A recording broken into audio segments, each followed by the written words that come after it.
Assalamualaikum warahmatullahi wabarakatuh.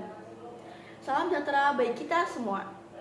Yang terhormat Bapak Ibu Guru SMK Telkom Purwokerto dan teman-teman semua yang saya banggakan. Pertama-tama, marilah kita panjatkan ucapan puji syukur atas kehadiran Tuhan Yang Maha Esa yang telah melimpahkan rahmat hidayahnya sehingga kita dapat berkumpul di tempat ini dalam keadaan yang sehat. Amin. Pada saat ini saya sangat berterima kasih karena telah diberi kesempatan untuk menyampaikan sebuah pidato. Pidato yang akan saya sampaikan ini mengenai cyberbullying. Tada! Mungkin di antara teman-teman semua ada yang masih kurang familiar atau masih kurang asing didengar dengan cyberbullying ini. Ada yang tahu apa itu cyberbullying? Cyberbullying ini adalah perilaku tercela yang bersifat antisosial atau bersifat melecehkan dan merendahkan seorang. Cyberbullying ini berbeda dengan bullying yang sering kita dengar ya teman-teman. Apa sih perbedaannya?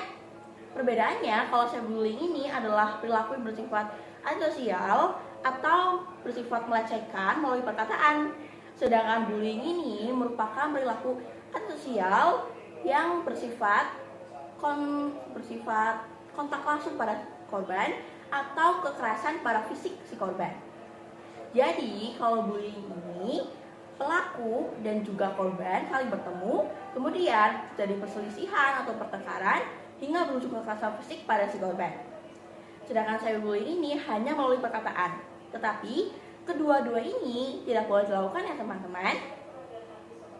Nah, perilaku seperti ini banyak menimpa anak-anak, remaja atau pelajar seperti kita.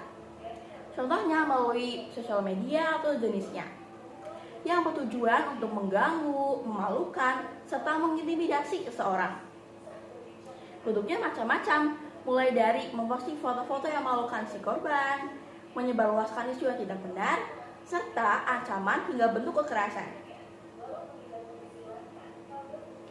Mungkin itu dia contoh atau pengertian dari cyberbullying. Nah, bagi teman-teman semua yang tadi belum paham mengenai cyberbullying, jadi paham ya atau maksud apa yang dimaksud dengan cyberbullying. Mungkin kita nggak sadar nih pernah melakukan cyberbullying, pasti pernah. Tetapi kita hanya menganggap itu hanya sebagai lucu-lucuan atau bercandaan, dan kita sama sekali tidak berniat untuk melecehkan seseorang. Tetapi hal ini juga bisa menyakiti telah menyinggung perasaan seseorang apabila tidak sesuai dengannya. Ingat, jangan menyamakan jokes atau bercandaan kita dengan orang lain ya, karena itu sudah pasti berbeda. Jadi, korban juga bisa menjadi marah atau bahkan lebih parahnya bisa menjadi balas dendam kepada kita. Sehingga yang awalnya hanya masuk untuk lucu-lucuan malah jadi pertengkaran atau kekerasan. Nah, teman-teman semua yang saya banggakan, saya punya beberapa tips nih untuk mencegah tindakan cyberbullying. Yang pertama, jangan pernah sekali-kali merespon perilaku pembuli. Kita harus tetap sabar dan menahan emosi kita. Karena jika kita tidak menahan emosi kita dan terbawa emosi kita, maka hanya berujung pertengkaran. Yang kedua, kita harus bersikap positive thinking bahwa itu hanya maksud untuk bercandaan saja. Yang kedua ini harus disesuaikan ya teman-teman. Apabila kita telah mengalami cyberbullying dan itu masih di bawah standar atau masih masalah yang sepele, kita harus bersikap positive thinking bahwa itu hanya bercandaan saja kepada kita. Yang ketiga, ini paling penting ya teman-teman, bahwa kita harus selalu bersikap sopan dimanapun, kapanpun, dan kepada siapapun.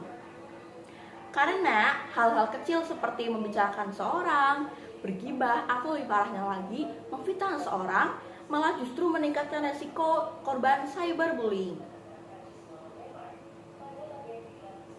Jadi itu dia beberapa tips yang dapat saya sampaikan. Semoga bisa dimanfaatkan, bisa dilakukan, serta dapat digunakan pada teman-teman semua ya. Kesimpulannya, itu cyberbullying adalah perilaku yang sedang tren atau sedang sering dialami, sering dilakukan oleh remaja-remaja seperti kita. Untuk itu saya menghimbau para teman-teman semua untuk mencegah dan menanggulangi perilaku cyberbullying. Karena semoga kita menjadi generasi penerus bangsa yang dapat merubah perilaku tercela yang masih menjadi kasus di Indonesia. Banyak loh teman-teman kasus yang menjadi booming atau menjadi naik sekali di Indonesia, yaitu tentang cyberbullying seperti ini. Yuk sama-sama kita harus menanggulangi dan mengurangi tindakan ini.